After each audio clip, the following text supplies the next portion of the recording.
कहते हैं कि इरादे सैकड़ों बनते हैं और बनकर टूट जाते हैं। इरादे सैकड़ों बनते हैं और बनकर टूट जाते हैं, और जल वही चढ़ाते हैं जिन्हें भोले बुलाते हैं। इसलिए इरादे बहुत बनते हैं, लेकिन यज्ञ वही होता है जहां भगवान की कृपा होती है। इसलिए आइए आप लोग शांति का दाम दें। देखा जाए, भांग खाते एक ने देख लिया, वो कहता है कि रे तू भांग चोरी करके खाता रहा, हम जाता नहीं भगवान शंकर से कहे खाते। कहता कैसे? और देख ले लियो जाहियो हाला करे ले रे, और देख ले लियो जाहियो हाला करे ले रे। अब जैसे वो इतना कहा तो जिसने भांग को खाया ना, वो कहता कि यार हाला मत करो, हाला मत करो, अगर हाला हो जाए तो हमार भारी बदनामी हो जाए, हमार भारी बदनामी हो जाए। एक काम करो, अरे हम भांग के एक एक गोली न खैली, हाँ, और तू 2 गोली खाला, लेकिन हाला मत करो। वो कहते ना ना ना ना, हम ना माने, हम जाता नहीं भगवान शंकर से कहे खातिर। कहता और देख ले लियो जाहियो हाला करे ले रे। कहता का कि यार चुप चुप चुप बोले ले, यार चुप चुप चुप बोले ले रे। देख ले लियो जाहियो हाला करे ले रे, जाहियो भोलेनाथ से कहले। कहता का कि जाहियो महादेव से कहले रे। लेकिन जे भंगवा के खैले सु कहत के यार तनी चुप रह न मर दे, तू हमार दोस्त ह कि दुश्मन ह, अरे चुप रह। अरे यार चुप चुप चुप यार चुप चुप चुप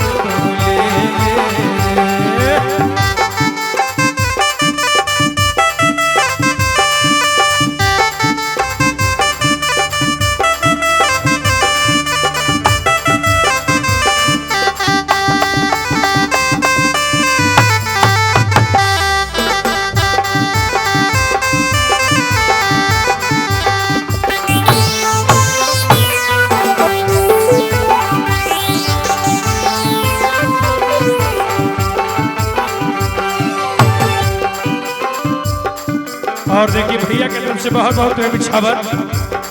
और वो कहता का अरे भंगिया पीस के बहाने काहे करही ऐसन काम रे।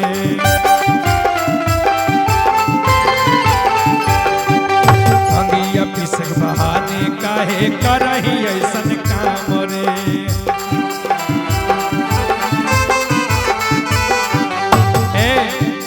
कहता कि देखा, लेकिन जे भंगवा के खैलो सुखत के यार, और चुप रहे हाला नहीं करे हो जाइबे बदनाम रे। भंगिया पीस के बहाने काहे करही ऐसन काम रे। चुप रहे हाला नहीं करे हो जाइबे बदनाम रे। जाहियो भोलेनाथ से कहले रे, जाहियो महादेव से कहले रे। कहता कि जाता नहीं हम भगवान शंकर से कहे खातिर, जाता नहीं महादेव से कहे खातिर का। और जाहियो महादेव से कहले रे, और जाहियो भोलेनाथ से कहले रे। लेकिन जे देखला सु कहता के यार, अरे यार चुप चुप चुप तो ले ले रे, यार चुप चुप चुप तो ले ले रे, यार चुप चुप चुप तो ले ले रे।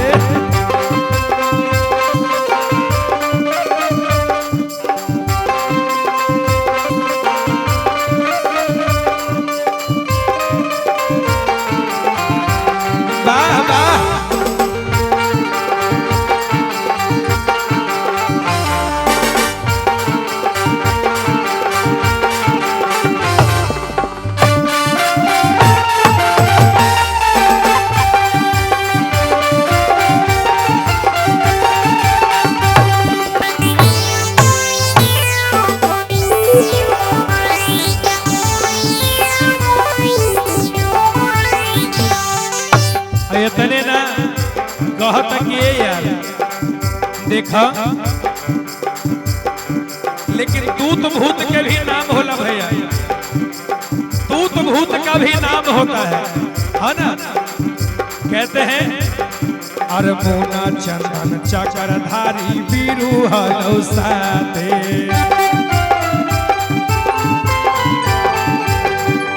बालक बेदर्दी मंटू चंदू देखा हलो पाछे।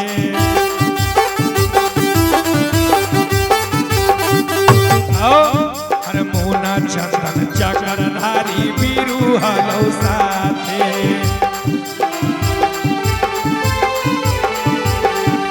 बालक बेदर्दी मंटू चंदू देखा हलो पाछे।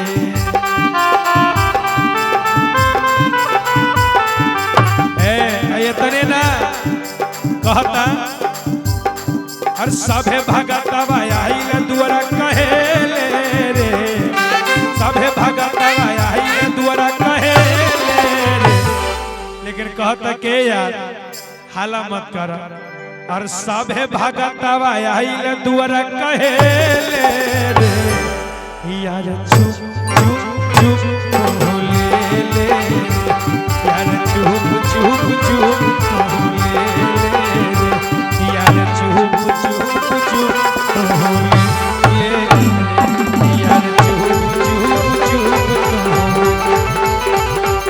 यार चुप चुप चुप